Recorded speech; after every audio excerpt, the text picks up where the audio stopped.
ఇప్పుడు ఆంధ్రప్రదేశ్లో కొద్ది రోజులు ఎలక్షన్స్ ఉన్నాయి కదా, మరి ఏ పార్టీ గవర్నమెంట్ ఫామ్ చేస్తున్నారు మీరు? నేనైతే జనసేన టీడీపీ కలిసి ఫామ్ చేస్తుంది అనేది, ఎందుకంటే వాళ్ళు వీళ్ళు ఇద్దరు కూడా సరిగ్గా చేయలేదు. బట్ టీడీపీ మీద పోల్చుకుంటే ఈయన కొద్దిగా వరస్ట్. అంటే జగన్ గారు వరస్ట్ అంటారా? అంటే ఎందుకు నచ్చలేదు, ఎందుకు వరస్ట్ అంటున్నారు, అంతగానో ఎందుకు విమర్శిస్తున్నారు? అంటే ఎందుకు నచ్చలేదు అంటే, ఆయనకి రాజ్యాంగం అంటే ఒక సీఎం పదవిలో ఉండాలంటే రాజ్యాంగం గురించి ఎంతో కొంత మీకు అవగాహన ఉండాలండి. ఫస్ట్ రాజ్యాంగం మీద విషయ పరిజ్ఞానం లేకుండా ఒక సీఎం అయితే ఎలా ఉంటుంది అనేది, అంటే ఆయనకి నచ్చినట్టు ఆయన చేస్తే ఎట్లా ఉంటుంది అనేది ఆయన నిరూపించాడండి. ఈ రాజ్యాంగం పూర్తిగా చదివారా మీరు? నేను చదవలేదు, బట్ నాకెంత అవసరమో నాకు చదివేటప్పుడు, నేను ఎగ్జామ్స్ గురించి చదివేటప్పుడు నాకెంత అవసరమో నేను అంత చదివాను బ్రదర్. అదే రాజ్యాంగంలో ఒక రాజకీయ నాయకుడికి చదువుతో అవసరం లేదని పొందుపరిచారు, తెలుసా మీకు? అది చదవలేదా? రాజ్యాంగంతో ఏంటి బ్రదర్?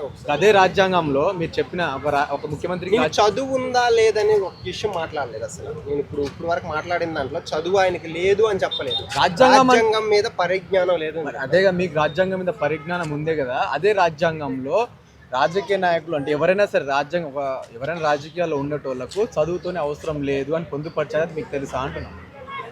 అది నాకు తెలియదు, కానీ ఒకవేళ అలా పొందుపరిచి ఉన్నా సరే నేను దాని గురించి మాట్లాడలేదు కదా, చదువు ఉండాలి లేదని. నేను రాజ్యాంగం మీద పరిజ్ఞానం ఉండాలని చెప్తున్నాను అనమాట. అంటే మన రాష్ట్రానికి ఉండవలసిన హక్కులేంటి, కేంద్ర ప్రభుత్వం నుంచి మనకు రావాల్సిన నిధులేంటి, మనం కేంద్ర ప్రభుత్వానికి కట్టవలసిన పన్నులేంటి, దాని గురించి మనం ఎంతవరకు కొట్లాడాలి, వాళ్ళకి మనకి ఇచ్చిన ప్రమాణాలు ఏంటి, అంటే మనకు చేసిన ప్రామిసెస్ ఏంటి, రాష్ట్రం విడిపోయినప్పుడు అవి మనం ఎలా తెచ్చుకోవాలి, ఇవన్నీ ఉండాలి. కానీ వాళ్ళ దగ్గర వెళ్ళి మనం చేతులు కట్టుకొని నిలబడి వీళ్ళైనా వాళ్ళైనా నేను ఎవరి గురించి. ఇప్పుడు గతంలో చంద్రబాబు నాయుడు గారు 14.5 సంవత్సరాలు పైగా పరిపాలించారు కదా సీఎంగా.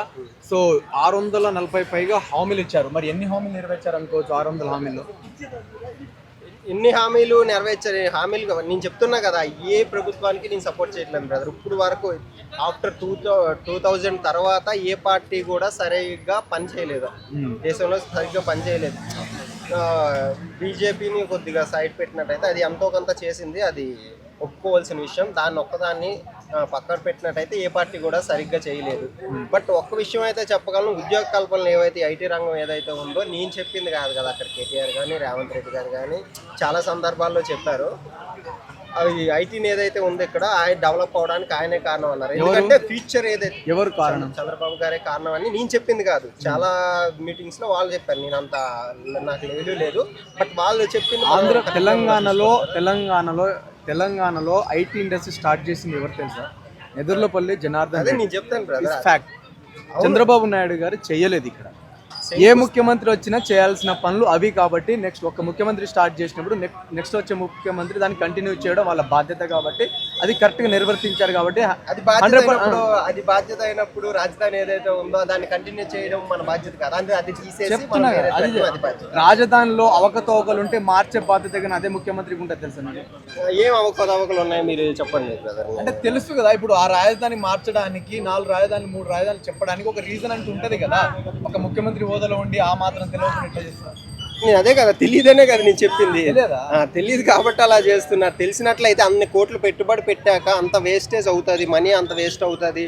మన డబ్బులు కాదు, మన జోబులు. ప్రతి ఒక్కడు వచ్చేమంటాడంటే ఆడి జోబుల నుంచి తీసి పెట్టినట్టే, ఆడికి సంపాదించింది పెట్టినట్టే పెట్టాము, పథకాలు ఇచ్చామంటే ఎవడ సొమ్ము ఇస్తున్నాడు, ఎవడమ్మ కూడా సొమ్ము ఇస్తున్నాడు. ఈయన వచ్చినాక మీకు ఇంకో విషయం తెలుసో లేదో కరెక్ట్గా చూడండి. మనకి ఏదైతే ట్యాక్స్లు ఉంటాయో, ఆయిల్ ప్యాకెట్ మీద కానీ, లేకపోతే నిత్యావసర సరుకుల మీద కానీ, లేకపోతే పెట్రోల్ ఇలాంటివి అయినా సరే, అప్పుడు ఉండే ట్యాక్సుల మీద డబుల్ ట్యాక్సులు వసూలు చేస్తున్నాను. కావాలంటే మీరు గూగుల్ చేసి చూసుకోండి. డబుల్ ట్యాక్స్ అంటే జిఎస్టీ వర్క్ చేయట్లేదా మీ ఆంధ్రప్రదేశ్లో? జిఎస్టీ అనేది అది కేంద్ర ప్రభుత్వం ట్యాక్స్ బ్రదర్, దాని గురించి వదిలేసేయండి. రాష్ట్రం కొన్ని ట్యాక్సులు విధిస్తుంది, మీకు ఐడియా ఉంది కదా. జిఎస్టీ దానికి ఏం సంబంధం? రాష్ట్రానికి అప్పుడు 5 రూపాయలు విధించినట్లయితే పన్ను, ఇప్పుడు దాన్ని డబ్బులు 10 రూపాయలు తీసుకుంటారు. ఆ విషయం వేటి మీద విధిస్తుంది? అన్ని నిత్యావసర సరుకుల మీద, అన్నిటి మీద. కావాలంటే మీరు గూగుల్ చేసి. ఇప్పుడు ఆంధ్రప్రదేశ్ లో పప్పు రేట్ ఎంత ఉంది? నేను వదిలేసి వచ్చాను బ్రదర్, నాకు తెలీదు అది. తెలంగాణలో ఎంత ఉంది? తెలంగాణలో పప్పు రేట్ ఎంత ఉంది? ఇక్కడ ఉన్నాం. ఇక్కడ ఏదైతే దాన్ని పండించే దాని మీద కూడా అక్కడ ఆయిల్ రేట్ ఎంత ఉందా బాబు? అక్కడ ఆంధ్రప్రదేశ్ లో ఆయిల్ రేట్ ఎంత ఉంది ప్రస్తుతం? ఒక ఫ్రీడమ్ ఆయిల్ 150. ఇక్కడ ఎంత తెలుసా? 160 రూపీస్. ఇక్కడ కంటే అక్కడ 10 రూపాయలు తక్కువనే ఉంది కదా.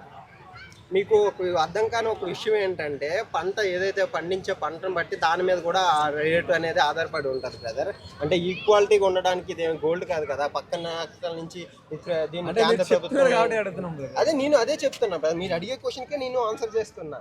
ఇది గోల్డ్ కాదు కదా, పక్క దేశం నుంచి తెచ్చాము, ఈక్వాలిటీగా ఉండాలి, ఇదే రేట్ కమ్మాలని. ఏదైతే ఉత్పత్తుల మీద ఉంటాయో, ఉత్పత్తులు ఏవైతే ఉంటాయో దాని మీద కూడా ఆధారపడి ఉంటుంది బ్రదర్ రేట్లు. ఇక్కడ ఏంటంటే ఇక్కడ జీవన శైలి మెరుగు పొందింది బ్రదర్. అంటే ఇక్కడ ఏదైతే ఒక సగటు మనిషి ఆదాయం ఉందో దానికి తగ్గట్టు రేటు ఉంది 160 రూపాయలు. ఇక్కడ కూడా పెరిగింది కాదా? ఆంధ్రప్రదేశ్ లో సాధారణ మనిషి సగటు రేటు తక్కువ, ఇంకా ఇక్కడ కంటే తక్కువ ఉంది. మీరు చూసుకోవచ్చు. మీరు రీసెంట్లీ ఒక సర్వే ఎన్ఎస్ఎస్ రిలీజ్ చేసిన సర్వే చూసారా? చూడలేదా? సర్వేలో పేదరికము 50% తగ్గిందన్నారు. చంద్రబాబు నాయుడు పరిపాలన కంటే ఇక్కడ జగన్మోహన్ రెడ్డి పరిపాలనలో 50% పేదరికం తగ్గిందంటున్నారు. వాస్తవం అనుకోవచ్చా, నిజం అనుకోవచ్చు? లేదు బ్రదర్. అంటే ఇప్పుడు మీరు గూగుల్ అంటున్నారు కదా, ఒకసారి అదే గూగుల్లో ఎన్ఎస్ఓ ఇచ్చిన రిపోర్ట్ చూడండి. నేను అదే చెప్తా బ్రదర్. నేను చెప్పిన వరకు ఆదాయ వనరులు అనేవి ఎప్పుడు పెరుగుతుంటాయండి. ఇప్పుడు రేటు అనేది పెరిగినప్పుడు ఆటోమేటిక్గా ఇప్పుడు 150 రూపాయలు ఆయిల్ ప్యాకెట్ అయింది, నువ్వు మీ టీవీలో పనిచేస్తున్నావు, 200 ఆయిల్ అయింది సార్, బయట సరుకుల రేట్లు ఎక్కువ ఉన్నాయి సార్, మాకు జీతాలు కూడా పెంచండి అని అడుగుతారా లేదా? అలాంటప్పుడు పెరుగుతాయి బ్రదర్, జీతాలు ఆటోమేటిక్గా పెరుగుతాయి. అప్పుడు ఎన్ఎస్ఓలు ఏంటి ఏవైనా చెప్తాయి. కంపెనీని ప్రాఫిట్ చేసేటప్పుడు మేము కంపెనీలో వర్క్ చేస్తున్నప్పుడు ఆ కంపెనీ కొద్ది ప్రాఫిట్ మా వల్ల వస్తుంది కాబట్టి మేము డిమాండ్ చేయవచ్చు. ఇటు మేము అది ఈ వ్యవస్థలో మేము డిమాండ్ చేయడానికి లేదు కదా. ఎందుకు లేదు బ్రదర్? అది మనం ఏదైతే ఉందో ఆ వ్యవస్థలో ఎందుకు డిమాండ్ చేయడానికి లేదు? నువ్వు ప్రజలు చేత నిర్మించబడిన దాన్నే ప్రభుత్వం అంటారు బ్రదర్. ప్రజలు ఎన్నుకోబడిన వారే నాయకులు. అర్థమైందా? నువ్వే ఓటు వేసి నువ్వే కామ్గా కూర్చుంటా, నువ్వు డిమాండ్ చేయను అంటే అర్థం ఏంటి అసలు? అంటే నువ్వు ఓటు అయితే వేస్తావు కానీ నీ గురించి నువ్వు ప్రశ్నించవు, నీ గురించి నువ్వేమీ చేయవు, కానీ మళ్ళీ ఆడ అది చేయలేదు, ఆడు ఇది చేయలేదు అనేసి మాత్రం మాట్లాడతావు. అంతేనా మీరు అనేది? అంతే. అంటే మనం ఓటు వేసేసి ఊరుకోవాలి తప్ప ఎవరి గురించి కూడా మాట్లాడకూడదు, ఎవడేం చేసినా.